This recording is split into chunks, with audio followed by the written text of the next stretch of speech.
Lai gan muzeja nakts šogad notiks jau 11. reizi, šo pasākumu gadu apmeklē ļoti daudz interesentu, tāpēc arī muzejiem un kultūras iestādēm pamatīgs izaicinājums ir radīt jaunu un vēl nebijušu piedāvājumu. Valmieras muzeja šogad ar dažādu tēlu, skaņu un krāsu starpniecību centīsies apmeklētājs nogādāt laikā, kad savus darbus radīja Rainis un Aspazija. Laiks 18. gadsimta beigas, pagājušā gadsimta vidus. Tas ir tāds ļoti interesants laiks mūsu vēsturē. Un līdz ar to mēs arī šai muzeja naktī esam nolēmuši piedāvāt apskatēji visas ekspozīcijas līdz pat 1:00 naktī. Varēsim visi viesoties gan Vecās aptiekas ēkā, apskatot abas ekspozīcijas, gan varēs viesoties Maršneru namā uz ekspozīciju. Un, protams, izstāžu nams visos 3 stāvos piedāvās tās krāsas, tās izjūtas un tos tēlus, ko varēsiet sastapt tikai šeit. Jau no 19. muzeja pagalmā ik viens varēs iesaistīties radošajās darbnīcās, piemēram, veidot smilšu aplikācijas vai kopā ar jaunatnes centra Vinda darināt lellītes, krāsainas filca puķes un sapņu kuģu modeļus. Bet jau no 20. interesantiem būs iespēja doties ekskursijā un izzināt Raiņa gaitas Valmierā. Rainis Valmierā ir bijis ar laivu, pa Gauju braukājis, arī fototēlā sevi iemūžinājis šeit laivu braucienā. Un tāpēc ekskursija, ko mēs piedāvāsim 20:20:00, būs ekskursija Dzejnieks un viņa laiks, kurā stāstīs par Raini Valmierā un dosies ceļojumā pa Raiņa ielu. Mūzikas baudītājiem Pilsdrupa estrādē muzeju naktī būs iespēja baudīt 2 koncertus.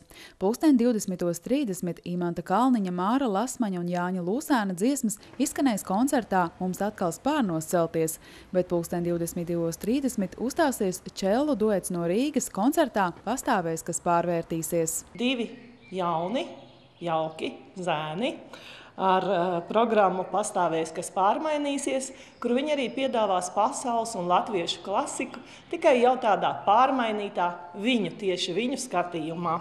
Muzeju naktī atvērts būs arī Valmieras teātris, kur apmeklētājiem šoreiz būs iespējams ielūkoties un izstaigāt teātra aizkulišu labirintus, pa ceļam satiekot arī Raini un Aspaziju. Ne visas vietas, kur skatītājs šoreiz tiks ielaists, ir atļautas arī, aktieriem apmeklēt brīvā laikā, kas ir aiz slēgtām durvīm, pieņemsim lielās skatuves apakša, kur ir viss ripas, motori un tādas lietas. Tur būs iespēja ielūkoties. Pasākuma režisors Māris Bezmers sola, ka staigājot pa teātra labirintu būs iespēja ielūkoties kosmosā un nonākt ellē, lai satiktu jodus un vēlnus, kā arī nofotografēties kopā ar Raini un Aspaziju. Būs iespēja redzēt arī Valmieras teātra vēsturi, kas ir saistīta ar Raini un Aspaziju, bildes no izrādēm, kas ir bijušas, jo kā mēs paši ejot cauri šiem sarakstiem, sapratām, ka ir diezgan daudz iestudēts.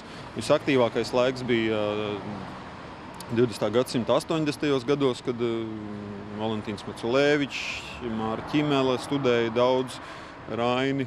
Savukārt teātra kafejnīcā notiks muzikāls dzejas vakars, kurā uzstāsies jaunie dzejnieki. Mēs esam izsludinājuši konkursiņu. Kāds varbūt, ja ļoti grib, vēl var paspēt pieteikties uz teātri. Zvanot vai rakstot jaunie dzejniekiem ir iespēja, brīvais mikrofons, viņi var nākt lasīt savus dzejoļus. Un mēs viņus kaut kā papildināsim ar mūziku vai ar vīna glāzi kādu. Kā sanāks. Tur būs tāds jau mūsdienīgs mūsu laiku, pieslēgsimies mūsu laikiem.